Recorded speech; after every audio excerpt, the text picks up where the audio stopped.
For my final book talk, I chose the subject of teenage anxiety, and I found a couple of fiction books as well as nonfiction books that I think fit well into this category.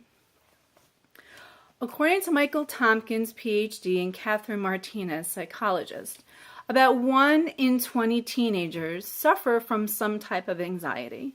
Lots of times these teenagers don't even know what it's called, what they're feeling, and let alone knowing where to turn for help. So I found some books that I think might help teenagers in this area.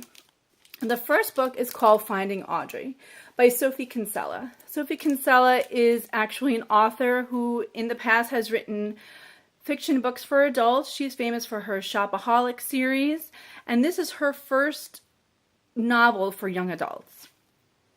It's about a teenager named Audrey who suffers from generalized anxiety, social anxiety disorder, and depressive episodes. A quote from the book that I enjoyed was, "I guess Mom was right about the jagged graphs thing. We're all on one. I think what I've realized is life is about climbing up, slipping down, and picking yourself up again." This quote is obviously from near the end of the novel. Audrey, throughout the novel, hides in the dark den of her house. Her parents know that she suffers from this. She has a 4-year-old brother that she doesn't really want to get too close to because she's afraid she'll lose him. She's afraid something will happen to him. She's afraid something will happen to everyone in her family. She always walks around with dark glasses on. She doesn't go to school anymore because of a bullying incident that the reader never actually finds out what actually happens. But we know that something occurred in school, and now she's not in school for the rest of the year and will probably try to return to a different school come September.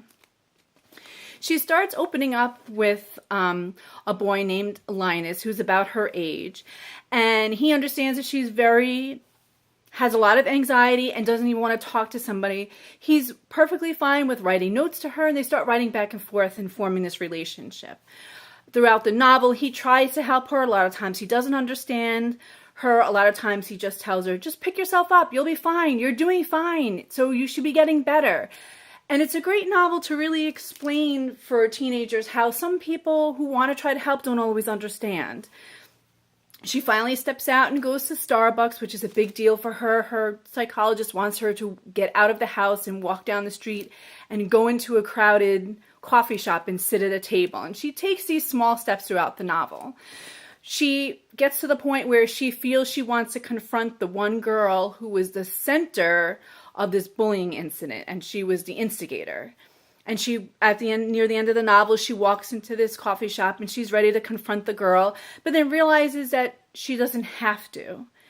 And she comes to that kind of realization. So throughout the novel, she gets better. She never totally gets better, and she knows that she needs to continue seeing her psychologist. She knows that she needs some benefits of some friends in her family who can understand her. But she slowly does get better throughout the novel. It's funny also. Sophie Kinsella is very funny in most of her novels, and this one is definitely one of those as well. There are some laugh out loud moments. It's not all very gloomy. It's a very positive book, and you can see a progression for Audrey in the book. It's very good.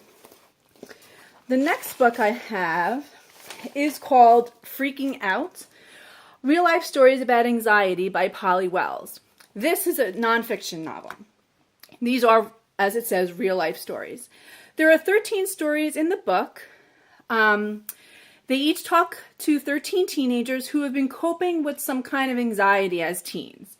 Each found ways to manage it. Each of these stories have found ways to get beyond it.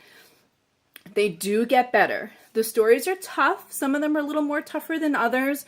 You can find out a lot about sometimes where this anxiety came from for some of these teenagers, how it started. Sometimes it's not so obvious. But each story is very hopeful. There's a progression in the end.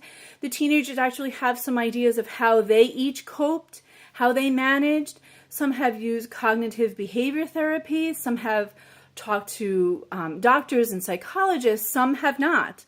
And there's a range. And it's very positive. The authors in here kind of tell us that you can live less with what they call that gut-wrenching, sweaty, suffocating, heart-racing feeling. So you get an idea of what it might feel like for someone who has anxiety, those feelings that they get inside of them. Again, nonfiction is one of those areas that are as helpful as fiction. It actually gives you real life stories from teenagers. So I thought this was another great resource for teenagers so they can see they're not the only ones suffering from it. And you get some idea of where some of these anxious feelings come from. And each story is very different.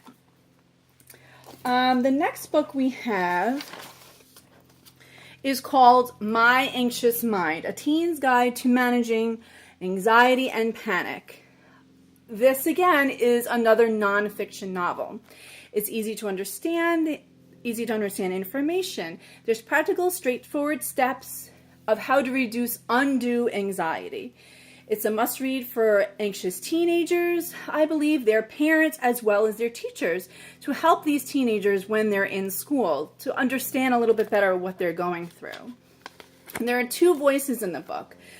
They talk more about how the affected teen feels and ideas from an experienced clinician's point of view of how to help these teenagers. It gives some insight into the potentially devastating effects of anxiety if it's not treated. They talk about proven strategies that have helped some teenagers in the past, of how to take charge of your fears and obsessions and try to start moving beyond it. The novel does have some worksheets that teenagers can feel about how they're feeling and what's going on in a specific moment and what is one of their triggers. It talks about the importance of nutrition and exercise, possibly seeing a doctor, possibly seeing psychologists, and it does actually talk about some medications that may be appropriate for some, and it gives you some explanation of what those medications are. It's a great resource for teenagers to understand kind of what they're going through. And it's something I think that parents and teachers should also read with these teenagers to get a better understanding of what's happening. And it lets the teenagers stop and take hold of what's going on, write it down, get something on paper so they can actually see what they're feeling instead of just feeling it. So another great resource. Another book I took out was Shackled by Tom Levine. This is a fictional account. The book's first line is like a heart attack. The first words of a novel is about this young teenage girl. Her name is Penelope. Her nickname is Pelly. She suffers from panic attacks. She doesn't go to school anymore because she just can't go to school.